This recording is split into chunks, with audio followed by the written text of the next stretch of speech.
That wonderful song, You Abide. Now, higalaigsoon, without further ado, let's go on sa pinaka-importanting part of the service, the preaching of God's Word. And I'll ginahangin on the Pastor James, to give to us the Word of God. Amen. Thank you for that wonderful special.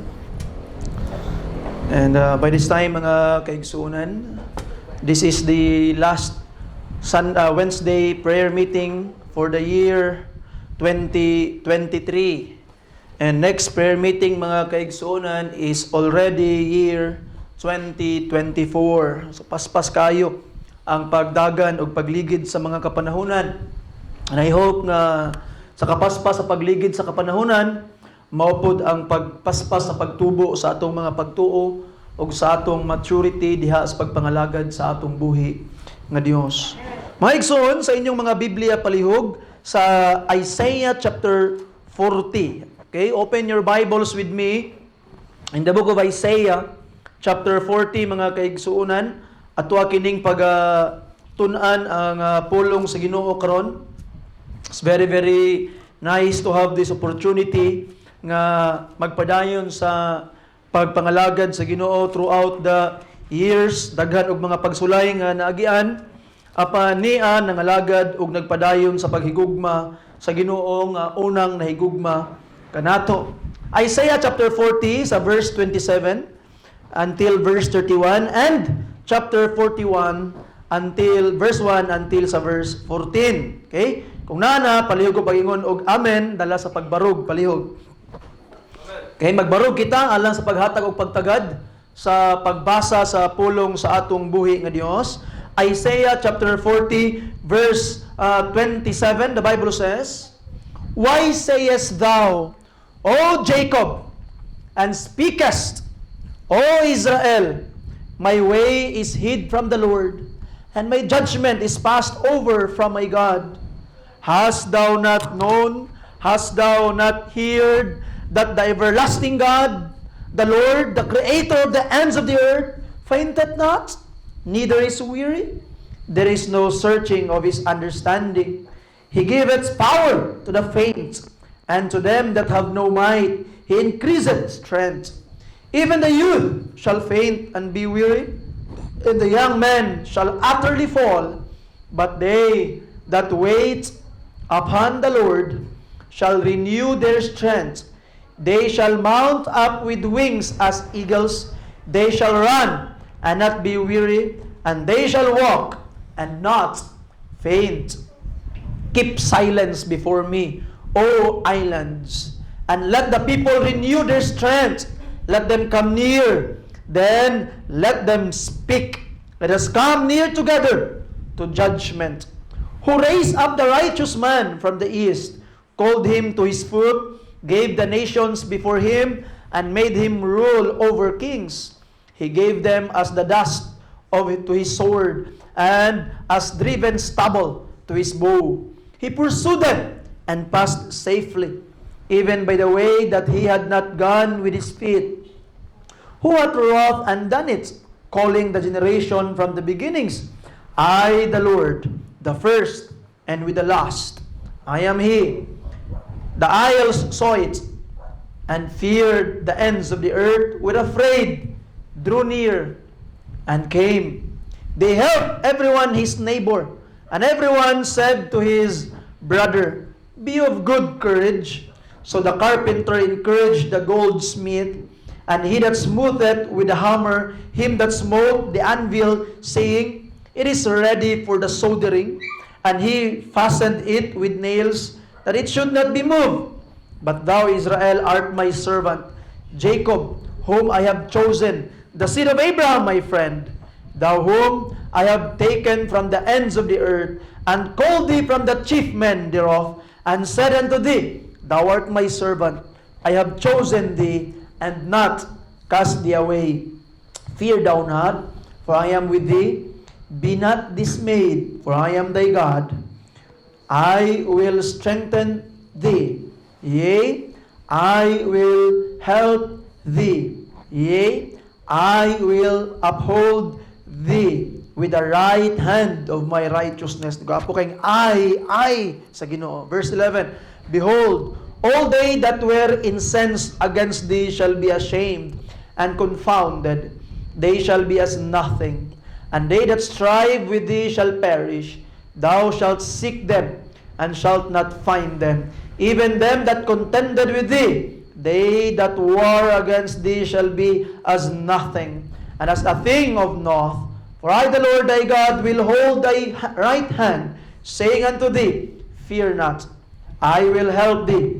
Fear not, thou worm Jacob, and ye men of Israel, I will help thee, saith the Lord, and thy Redeemer, the Holy One of Israel. Let's pray. Father in heaven, salamat Ginoo sa kahigayunan nga imong gihatag kanamo. Nga kami sa makausapa magkatapog na pod alang sa pagpaminaw sa imong mga pulong. Salamat Ginoo kay gitagaan minimog kahigayunan nga magdangop diha sa pagampo. Ginoong Dios, uban ni ang imong mga anak nga niya karon Lord nga naninguha gyud nga makighiusa sa imuha diha sa pagampo Amahan. Salamat Ginoo sa pagtuo nga imong gitugot nga ilang maangkon. Nga luyo sa mga buluhaton ug mga butang nga angay pag-adtuan Ginong Dios. Ikaw sa gayapon mihatag og kahigayunan kanamo nga mahimong magsampit sa imong balaang pangalan.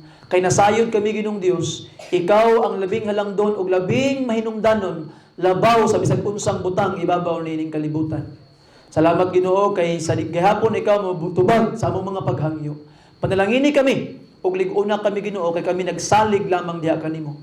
Sa ngalan ni Hesus, among gipangayo kining tanan. Amen and amen. Palihog manglingkod ang tanan.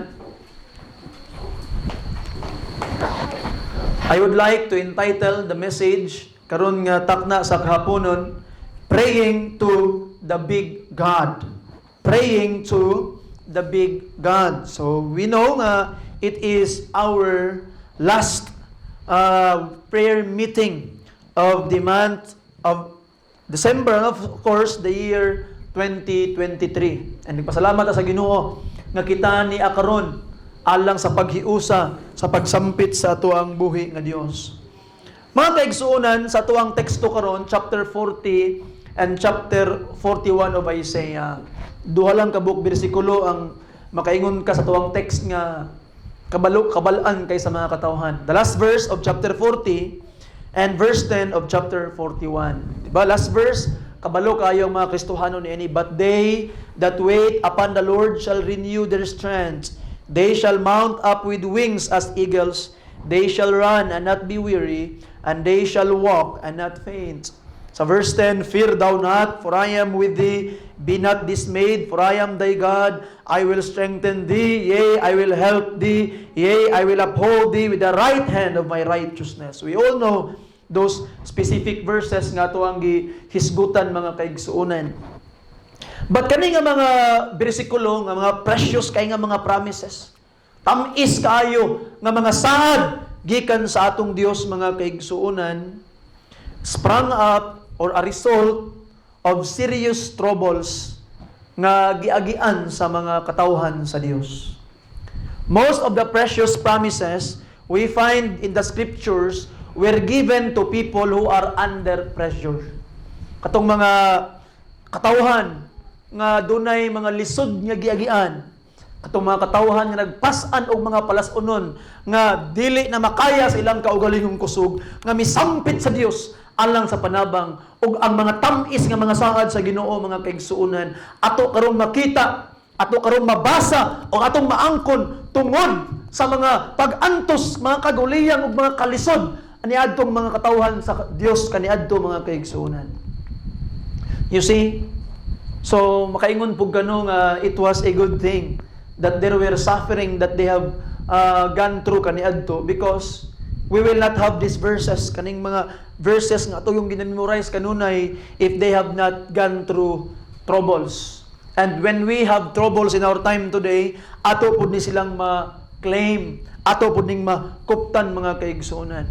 We can illustrate this point through looking at how pearls are made. Di ba kailangan magperlas, no? Kanang pearl mga kaigsuonan is kabalo ba mo unsa na siya pagkabuhat? na mga clumps. Kanang mga clumps, ang mahitabo na, masudlan na siya og balas. Pag masulod tong balas sa clump sa baba niya, ma-irritate dayon ang sulod sa clump. So in a way, ato makitaan nga naay suffering, nga naay irritation, nga ginabati ang clump. Unya paghuman, tungod kay naay irritation niyang ginabati, mag-produce dayon og some substance ang maong clump og iya ditong baluton dayon ang sand ato nga substance para mahimo na siyang smooth, para gitawag nga dili na ma-irritate ang iyahang sulod. So nagsugod di ay ang gitawag nga pearl nga nindot kaayo tungod sa irritation nga nahitabo sa clump, mga kaigsunan. Nato makitaan nga ang atong mga kinabuhi isip mga Kristohanon is very, very similar to that situation. There are irritations, troubles, and suffering nga moabot sa atong mga kinabuhi, and within that heavy load of our lives, God's grace will shower upon us. Nga muhatag sa tuog comfort, nga muhatag sa tuog strength, muhatag sa tuog blessing, and we will come out soft. Kay nga naman, di ba sama itong gitawag nga pearl ginapangita sa mga katawhan.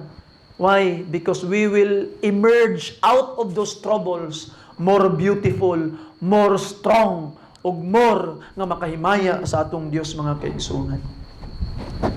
Now, in light of that, unsa di ay ang ginagian sa mga katawhan sa Dios? In our text, why nga kani nga mga saad is nasulti ngadto kanila? God's people at this time are suffering for their faith. Naay klase-klaseng suffering ang mga katawhan sa Dios. Una, ato makita mga kaigsunan, they were captured by the Babylonians. Why? Because of their sins. So they suffered because of their sins. Mga magkasala sila, o tungod sa dautan nilang gibuhat, God allowed them to suffer as a punishment sa ilahang mga sala. But at this time, mga kaigsuonan, sa diha nga they are over 40 years na sa Babylon, ato makita aning panahon na rising ang Persian Empire.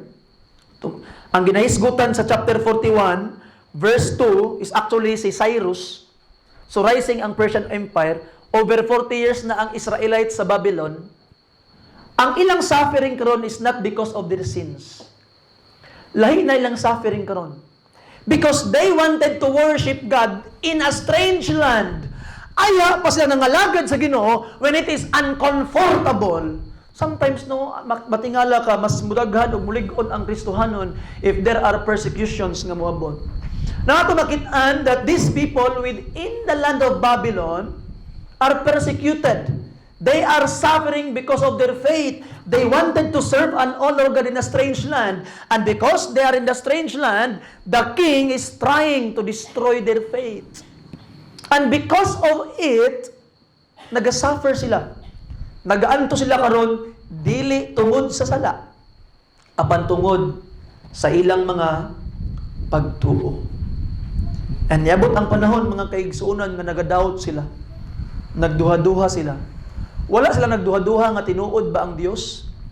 Nagduha-duha sila kung palangga pa ba sila sa Dios. In verse 27 sa tuwang text, niingon taon sila, i-confront sa Ginoo ang mga Hudiyo. Why sayest thou? Nganong mauman inyong gisulti, O Jacob, ingon ang Ginoo. And speakest, O Israel, my way is hid from the Lord, and my judgment is passed over from my God. Sumala pa sa mga Hudiyo, wala naman siguro na balaka ang Ginoo, wala naman nakakita siguro ang Ginoo sa among mga ginaagian. Dili naman siguro gatanaw ang Ginoo sa among gipasagdan nami sa Dios. That's actually what they are saying, mga kaigsuonan. And they are doubting kung tinuod ba gyud ang Ginoo.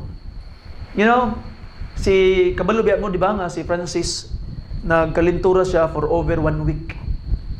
And yabot ang punto nga niingon taon siya. Tanaw nakatulog pa o luya pa kayo. Okay? So niingon taon siya nga siyang mama nga, ma, nagsige naman kong prema pero nganong di pa man ko maayo? You see, and nasi doubt. Nagduha-duha siya. Palangga pa ako sa Ginoo. No? Monday, ako siyang ipalaboratory para ma-check na ako kung taas bang yung platelet o dili. Ako siyang idala sa plaza.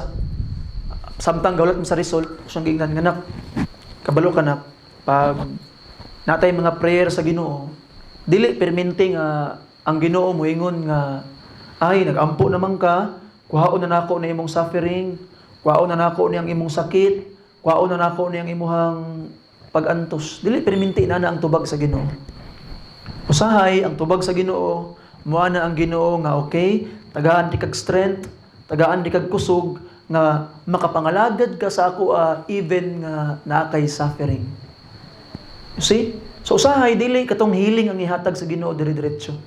Ang ihatag sa Ginoo, kusog, para mulahutay ka.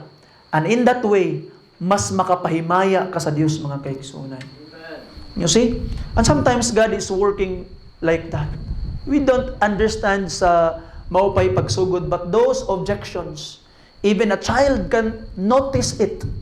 You see? So I believe even my son noticed it sa iyang kaugaling kinabuhi. Maybe sa imong kinabuhi, nakaingon na po gana. Ngano man ni Ginoo nga, nag-serve man ta ko nimo.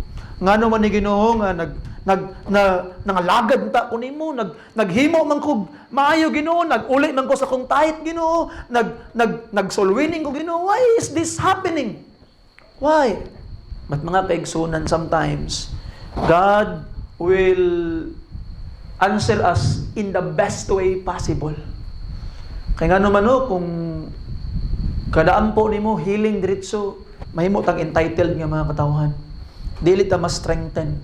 Dili ta gitawag nga mahimong kusgan. Tanawa gud ng mga bata. Kanang mga bata nga isa lang kayamar, ma gusto kong cellphone, hatag diretso. Ma gusto kong bag, hatag diretso. Ma gusto kong Jollibee, hatag diretso. Ma gusto kong ginani, hatag diretso. Say may tabo. They will become entitled people and they will not appreciate the blessings sa ilang ginabuhi. Tanawa ng mga bata nga perminti mag Jollibee, perminti mag McDo, lutuan ni mo lami nga pagkaon, wala pakialam. Di ba? Pero katong mga bata nga talagsa lang makaagi ni ana mga kaigsuunan, pag makaan ko sila blessing, mas ma-appreciate nila ang panalangin. You see? And sometimes God wanted us to experience more joy sa mga butang na aniining kalibutan. You see, because we can enjoy things of this world. And God wants us to enjoy more, and He would allow us to go through some things in order for us mas ma-enjoy ning mga butanga mga kaigsunan. Imagine your life nga wala gyud kalisod, wala gyud pag-antos. How can you appreciate blessings nga moabot? How can you appreciate nga mga nindot nga mga butang nga moabot if it is always there? No. And you can experience more nga kalipay kung imo nang maagian. And ang mga Hudiyo mga kaigsunan naka-question sila. Wala sila ni question na tinuod bang Ginoo dili. They always believe that God exists. They know that He exists. You see? But mga kaigsunan, ang ilang doubt, palangga patas Ginoo. Nabalaka pa ka ang Ginoo sa atua. And as a result, God gave them precious promises and assurances to give them hope and strength in their troubles. They must learn to see God as who He is. See Him as a big God who can meet all things they need at all times. Nato tanawon karon mga kaigsuonan ang some of the lessons nato karon nga makita pinaagi sa ato ang teksto. Number 1, within trouble, within problems, you must magnify God. That's number 1. You must magnify God. Unsay pasabot nimo sa magnify? Di ba nakailang og magnifying glass? Pag ang magnifying glass, nakay gamay kaayo nga butang diri imong i-magnify para makita nimo siya nga as if mura siya dako. Pero katong maong butang gamay gid siya. Pero pag magnify nimo as if nga mudako siya. Dili ana ang pag-magnify sa Ginoo. You see, it's not like that. When you magnify God, you don't use magnifying glass to see God as if nga dako siya. Kaya nga naman, dako man gid siyang daan. You don't need magnifying glass to magnify God. So what does it mean when we say magnify God? it means to see Him as who He is. Imong makita ang Dios kung unsa gayud siya. So ang mga kaigsuonan, nakita na ba nimo ang Dios as who He is? Have you seen God kung unsa gyud siya? Naila na ba gyud nimo ang Ginoo kung unsa gyud siya kadako? So atong makita mga kaigsuonan that if you wanted nga mas ma-magnify ang Ginoo sa imong kinabuhi, you don't make Him bigger, but you look at Him as who really He is para makita nimo kung unsa gyud siya kadako. And how can you do it? The more you know Him, the more you see how big He is sa imong kinabuhi. And the more you see how big God is sa imong kinabuhi, the more your troubles are very, very small in your perspective. So ato makita mga kaigsuonan, nga kinahanglan tong mas mailhan ng Dios. Now, si Isaiah karon, iyang mas gipaila-ila ang Dios. In chapter 40, mo atras ka pila ka bersikulo in verse 12, who hath measured the waters in the hollow of His hand. I believe ako ni siyang na-share sa ato ang Saturday devotion. Okay? He shall who hath measured the waters in the hollow of His hand. So ang mga katubigan, mga kaigsuonan, gisukod lang sa Ginoo, naalang sa hollow sa iyang kamot. Okay? So wala nagpasabot ka na ay kamot ang Ginoo ha. It is anthropomorphism. Meaning, the Bible is trying to describe God in human way para atong masabtan kung unsa ang ginapakita sa Biblia. So when the Bible says nga God measure the waters in the hollow of His hand, it means that God is very, very big. Perti niyang dakua. You see, you cannot compare Him to sa ocean. You cannot compare Him to the bodies of water. Dako kay siya. I-compare ni mo ana. Yung pa niya, and meted the heaven with a span. Tanawan ha. Murag ana lang niyo. Unsa kalayo ang bituon, ano yan, gidangaw lang niya. Ang Milky Way galaxy o ang kuan, so ang Milky Way galaxy o ang Samsung galaxy. Samsung galaxy naman noon. So ato makita nga gipangdangaw ra niya. Kabalo ka kung imong i-compare unsa kalayo ang sun ug ang earth. Diba ato namang makita murag duol ra kayo. Pero kung imong i-compare og naay tuldok diri o niya naay tuldok sa makilala in ana kalayo. Kani nga tuldok diri o kaning tuldok sa makilala in ana kalayo. Ang sun ug ang earth.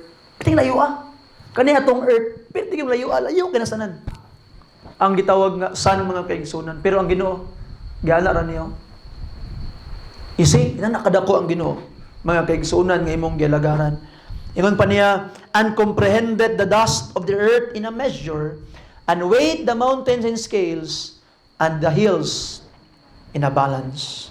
So look at the size of God. You cannot even imagine. Our imagination is limited to understand how big God is. And what I have told you kaniadto mga kaigsunan, heaven is not the dwelling place of God. Atong makitaan that heaven is in God because the Bible also says that He is bigger than the heavens. You see?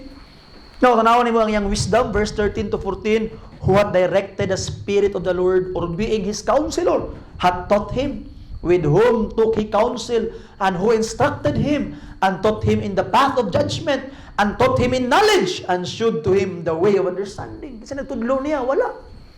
No one can teach him. Kita mga kaigsunan, natay nabawaan, ang atong nabawaan is from someone. Na nagtudlo nato. Pero ang Ginoo mga kaigsunan, He always know. Wag gyud nagtudlo niya. O kabalo na siya sa tanandaan mga kaigsunan. If we are to compare our cities to God, now in verse 15, look at this. Behold, the nations are as a drop of a bucket, and are counted as the small dust of the balance. Behold, He taketh up the isles as a very little things. Wakibantay ka ng timbangan, naay abog. Katong abog, makalihok timbangan dili. Dili isa ka abog. Unya, magbitbit ka karon og tubig. Unya pagkauman, na ay isa ka tulo nagawas sa kabalde. Na tulo, ako saya nga itong isa ka tuloy mo, ana ba ka? Di ba dili? Di ka pwede mingon nga, nakuhaan yung isa ka tulo akong balde, saya nga kayo, nabay tao nga mo ana? Wala yun. So, ingon pang pulong sa Ginoo, ang atong nasod ko no, murag isa ka tulo gikan sa usa ka balde. Og murag isa ka abog nga naa ibabaw sa timbangan, di gud makatandog sa timbangan. You see, if you will compare yourself to God, it's nonsense. Pero ato makita mga kaigsunan, the amazing thing is, kung ikaw karon, dili nimo pansinon ang isa ka tulo nga tubig nga mawala sa usa ka balde. Dili nimo pansinon ang abog nga naa sa ibabaw sa timbangan. Kita nga abog o kita nga usa ka tulo lang. Di bagay sa katulo kay nation ang giingon sa pulong sa Ginoo. Gipakamatyan niya. Gihigugma niya. You see? Nabay tao karon magbaklay-baklay ka. Ganina naghaling ko ganina sa desk likod. Na ako'y nakita nga mga lamigas. Sa una ako ni kuwaon akong lamigas o akong halingan. Halingan ako para dahil lamigas, tama? Yan ko, ay kanuoy sa mga lamigas. Yan ba ko? Ano ba wala? Napagay mga bata ang musulog hangin kay mga tak tuluan. Himuon og kalingawan ang mga hulmigas. Pero kita mga kaigsuunan, you see, i-compare sa hulmigas sa Ginoo, wala ra gid wa. Pero gihigugma kas Ginoo niya, gipakamatyan kaniya. Amazing ang gugmas Ginoo mga kaigsuunan. Amazing. Look at his might, ang gahom sa Ginoo verse 17. All nations before him are as nothing, and they are counted him less than nothing and vanity. To whom then will ye liken God? Or what likeness will you compare unto him? Wagid. So ato makita mga kaigsunan no. Grabe ang Ginoo. Number 16, and Lebanon is not sufficient to burn, nor the beast thereof sufficient for a burnt offering. You see? Kulang pa ang tibuok Lebanon, apil ang tanang mga mananap dito para himong burnt offering para makapalipay sa Ginoo. Pero sa dihang nituo ka, gidawat na imong pagtuo. Ay, kagwapo, kanindot-nindot sa Ginoo mga kaigsunan. So it is foolishness to compare ourselves to God. God is great. Magnify Him. Know Him as who He is. Look at Him as who He is. Do not compare Him to anything sa kalibutan. Gahapon na ako nakitaan nga preacher sa YouTube. Sumala pa niya nga, it is dito YouTube, Facebook day. It is a dumb thing to compare God to anything. Di ba? Mga Sunday school teacher ha, likay gud mo ana. Kay ang Ginoo mura na siya og itlog. Ang itlog na ay shell, na ay egg yolk, ug na ay egg white. Ang Ginoo pod na ay Son, Father, Holy Spirit. That's wrong. You see? Even though makita ninyo sa itong mga outline na sometimes na ginana, ayaw ninyo gamita. Disregard it. You see? You cannot compare God to anything. Kaya nga naman, He's unique. Ingon sa to ang text mga kaigsunan, ingon pa ang pulong sa Ginoo, verse 18, to whom then will you liken God? Or what likeness will you compare unto Him? Tanawa mga kaigsunan ng verse diri sa pulong sa Ginoo, verse 25, to whom then will you liken me, or shall I be equal? Saith the Holy One. Now, kung tanawa nimo ang verse 19, mga kaigsunan, tanawa ang giingon niya, the workman melted a graven image, and the goldsmith spreadeth it over with gold, and cast it silver. So giingon niya nga naay tawo nga nagahimog ribulto. So katong mga tawo nga nagahimog ribulto mga kaigsunan, una i-compare ang Dios, it's nonsense. Di na siya mao. Kung pangpulong sa Ginoo. So how can you worship God without images? Unsa may giingon sa verse 26, lift up your eyes on high and behold who had created these things. Tanawa ang mga gipangbuhat sa Ginoo. If you wanted an image nang kinahanglan yung imahe para magsimba sa Ginoo, di na kinahanglan nga motanaw kag mga ribulto. Hangad sa langit, tanawa ang mga bituon, tanawa ang bulan, tanawa ang adlaw, tanawa ang mga bukid, tanawa ang mga kahoy, tanawa ang mga katingalahan sa tibuok kalibutan mga kaigsunan. Kinsay nagbuhat ana, simbahan ang Ginoo nga nagbuhat anang mga butanga. No need to look at an image ato makit-an mga kaigsunan. It is nonsense. Total nonsense. When you compare God to anything, He's the Creator. Magnify Him. See Him as who He is. Dili siya katong Dios nga bangason, nga puti og buhok, nga naas langit, nga may ho, ho, ho, ho, ho. Santa Claus mong gipagtuo sa mga tao sa Dios? Ug nakoy pangayoon, moduol lang ko sa iya? No. He's God. Greatest. And of course, He loves you. Now, number 2, mga kaigsunan, when we are in troubles and we have pain nga tong ginagian, we must learn to trust His wisdom. Learn to trust His wisdom. Ang ato magong problema is we don't see Him as the big God. We try to learn and trust our own wisdom, mga kaigsunan. As you see and learn more of His greatness, you see less of yourself, mga kaigsunan. Di ba, kung sa kaniag to, muana ka nga, ay, kaya man ako ni, ay, kabalo man ko ani, ay, I will do this, I will do that, ay, ako ning gi-eskwelahan, ay, ako ning gig, blah, blah, blah. Ako na ning naagian, no. You will say less of yourself. Try to look at God as who He is, and you will see less of yourself. And you will become a humble person, mga kaigsoon, nagasalig, ug nagarely sa Ginoo. In verse 29, He giveth power to the faint, and to them that have no might, He increaseth strength. So mga kaigsunan, kinsa kuno ang iyang gitawag nga ginatagaag kusog? Katong mga no might, katong mga faint. You see, those people who acknowledge their weakness, mauto ang tagaan ug kusog sa Ginoo, mga kaigsunan. Chapter 33 verse 2 sa Isaiah, unsa ang giingon sa pulong sa Ginoo, mga kaigsunan. 33 verse 2, O Lord, be gracious unto us. We have waited for thee, be thou their arm every morning, our salvation also in the time of trouble. So wait upon God. He is your salvation in the time of trouble. He will save you. Duol sa iya, mga kaigsunan. Acknowledge your weakness. Acknowledge nga di nimo kaya kung ikaw lang. Those who have confidence in their wisdom and strength, their supply will fail. Nawa gani ang gingon sa verse 30. Even the youth shall faint and be weary, and the young men shall utterly fall. San pa katong mga batanon? Ang mga batanon manggod nagsalig sa ilang kaugalingong kusog. Di ba? Pag ang batanon gani mo edad na gani na og nasa mga 17 paingon sa mga 25, they think that they know everything. Mao na nga mga reaction na sa ginikanan, di man nga uma. You see? Di na mo. I know this, kabalo na ko ani. You see? That is the time you would try to correct anybody nga imuhang kuan basta kabalo ka. You see? Kay ang bata gani sa diha ang napana sa mga 1-year-old paingon sa 5 years old, ay tama ang mama papa, idol gyud niyang mama papa, tama mama papa perminti. Pag elementary kay ana, wa na tama na teacher, di na mo tuong mama. Kasi teacher nang tama. You see, ingon ni teacher may nani. Si Francine bitaw. Nagpatudlo sa sakwa og ganang mathematics. Inanion ni siya nak. Pa, di man na maong giingon ni teacher pa. Oski. Balak niya. Pagsabot mo sa imong teacher. You see? Nya na yang mama nga, patuo sa imong papa ba kay kabalo na sa nang mat. Di lagi ning giingon ni teacher. So wala siya kasabot siyang ingon siyang teacher. Ako mo nadakdakan. Kasi bahala ka, magsabot mo sa imong teacher. You see? So ato makit-an nga di gud nya paghuman na sa mga high school, 15, 17, 20s, they think that they know everything. You see, naana nang kuan, musupak na. Ngano man kay mura nagkabalo. Ang ining pulong sa Ginoo, your strength, your power will fail.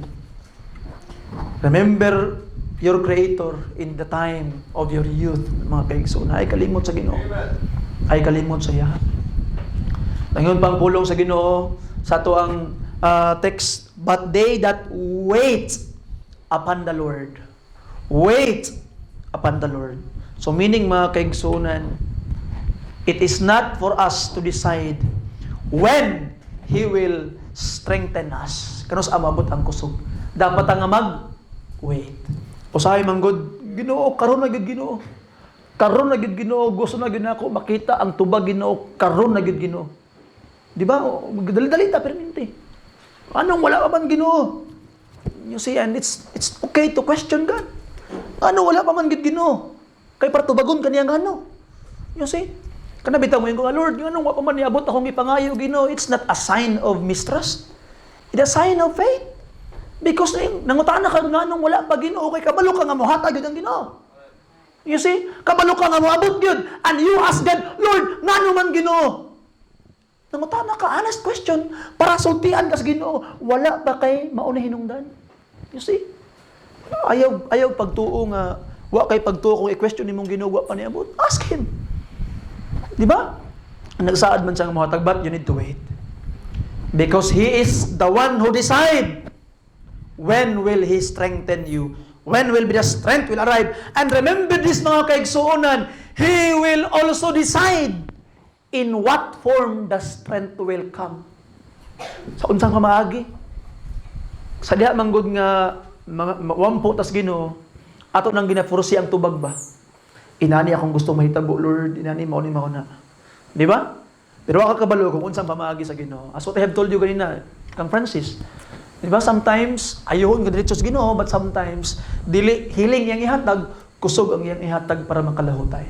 So di ta magpili magbuot kung sa unsang pamaagi tubagon sa Ginoo imong prayer. But all prayers are answered, all prayers are heard by God, mga kaigsunan. Pero siya ang magbuot, kanus-an niya tubagon, siya ang magbuot, unsaon niya pagtubag. He is wiser than us.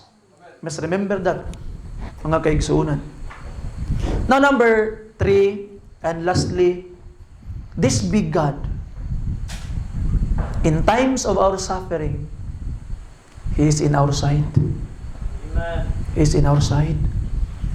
Kabantay ka ni Shadrach, Meshach, Abednego.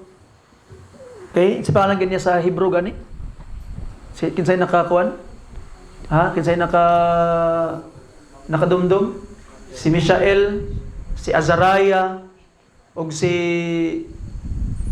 itong isa? Ha? Basta mo ito silang tulo? So ato makita mga kaigsunan. Sa diha nga gilabay sila ni Nebuchadnezzar sa fiery furnace. So ito nahitabo gani? Ha? Naay? Ikaupat. And ingon pa ni Nebuchadnezzar, and the form of the fourth is like unto the Son of Man. So it means we have reason to believe that it is Jesus. Or even an angel, we don't know. Basta kay naay ni uban sa ila. And we say, it's God. Now, unsa bay nahitabo? Sa panahon ba nga gilabay sila dito sa fiery furnace, ang Ginoo nagdali-dali niadto sa ilaha? Ana ba? Dili. Kauban na nila perminti ang Ginoo. Na-reveal lang ang presence sa Ginoo tungod atong suffering. And sometimes mga kaigsunan, kauban na nimo perminti ang Ginoo, di lang kay nimo mapansin, and it takes a suffering for you to see that God is there. You see, this God is always with you mga kaigsunan. Unsa ang giingon sa pulong sa atong Ginoo mga kaigsunan? Di ba sa verse 27, why sayest thou, O Jacob, nga Ginoo nga ano man nga wala na ka naminaw na mo? Pero ang verse 9 sa chapter 41, thou whom I have taken from the ends of the earth and called thee from the chief men thereof, and said unto thee, thou art my servant, I have chosen thee, and what?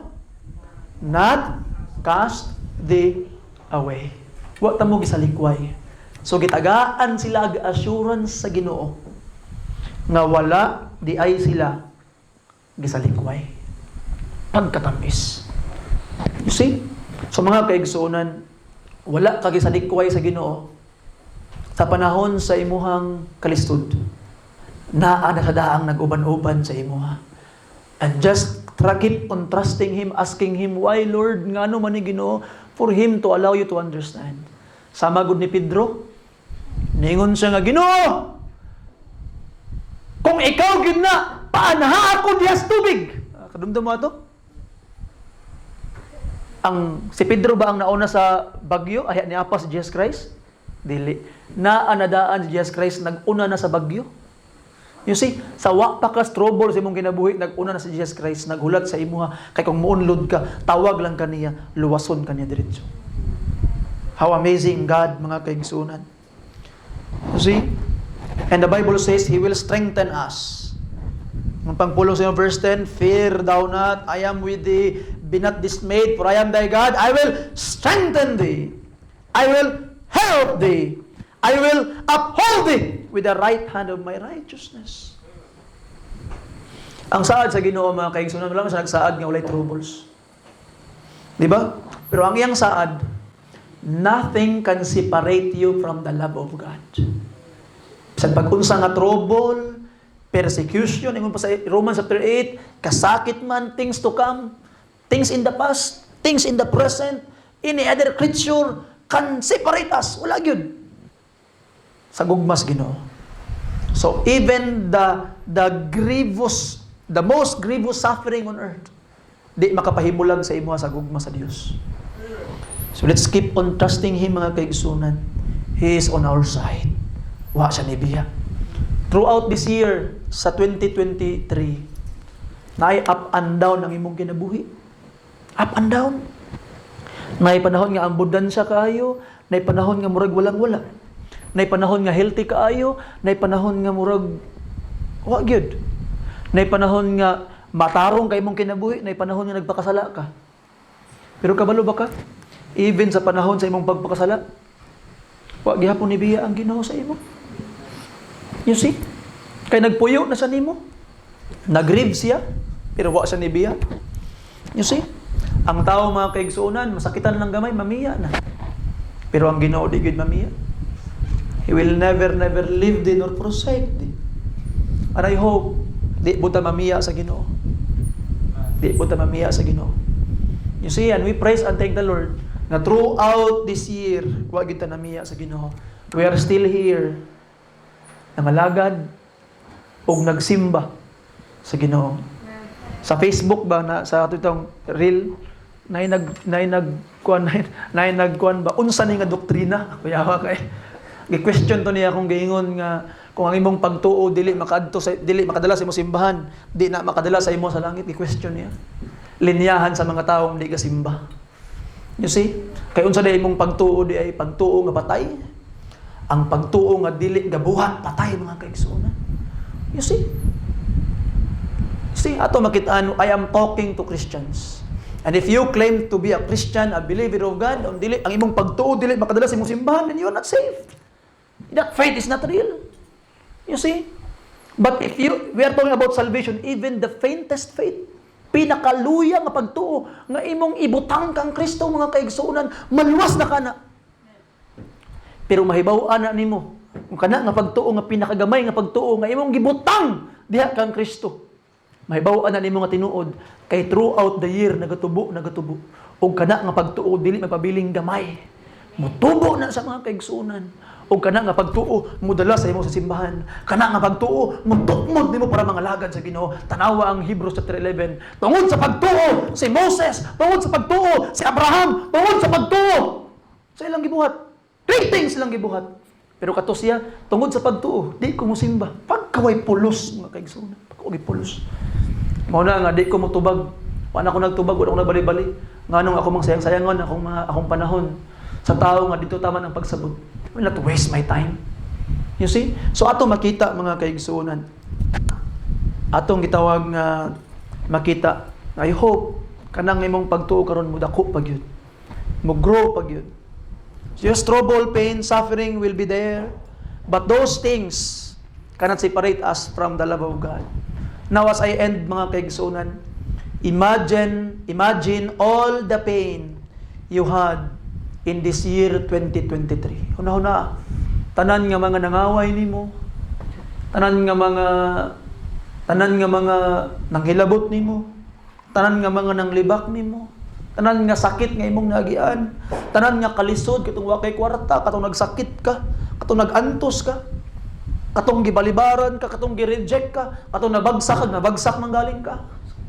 Katong panahon na nga dunay mga kasakit, dunay mga kalisod, naay nawala sa imong family, naay namiya, you see, naay gitawag nga mga sakit nga butang imong nagian. Imagine all those things. And remember how God made you survive. Survive ka sa Ginoo.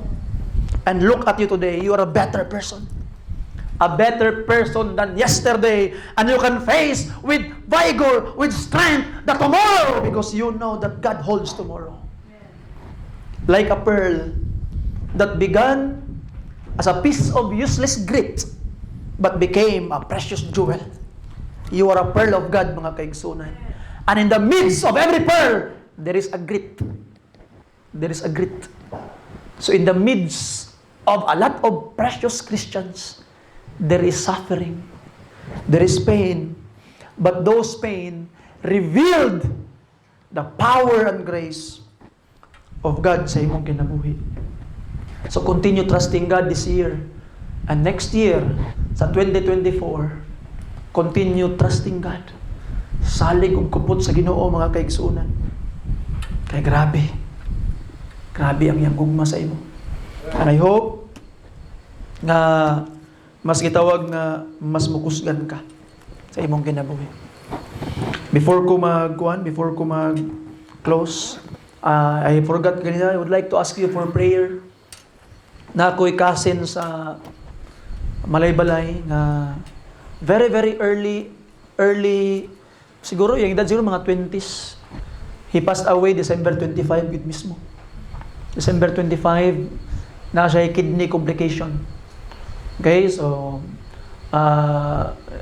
mo gid na nga itong mga lawas, yung ampingan. Ampingan ang tatong mga lawas. Okay. Katumangong bataan, idako to siya nga bilar-bilar, pero siguro nanay sakit daan ng iyang kidney. Yung idako to siya nga perminti bilar, kay manariay man to yung papa. O niya, sayo po nagtuon og bisyo. Okay, so, wala, di man po nga, dura po sa taman. Pero one of the reasons nga mas ni grabe ang iyang sakit is because of the lifestyle. You know, so ito na i-change ng lifestyle. Siguro, magpatlak ta sa sunod, maggulay fellowship. Gulay and fruit fellowship ta sunod. Okay, para atong i-encourage itong mga katauhan nga mag-healthy living. You see, di ba? Why don't we do it next time, no? Nga magpatlak ta, pero isang kondisyon, tanan dalon gulay nga recipe o nya buta nga then fruits dayon, di ba? Why don't we do it? Sunod kay para atong kuan atong mga kuan, so di ta may mong membro sa sagoy. saguyod ta permente kay nagitawag nga masakiton. So please pray for me, I pray for them. Si kuan ilubong karong Sabado, gusto tagig kumuuli that I could preach there. Pero Sabado man gud sa ilubong, mo na nga apiki kay sa akong time. Ako makauli. So, please pray na comfort. Kay kaban kadumdum mo atong akong giulian tong niagi na matay ang papa. Yatong papa. So 6 months lang. 6 months lang gitawag nga niapas sa diretso. So muna nga the family is grabe ang gitawag na trial sa family.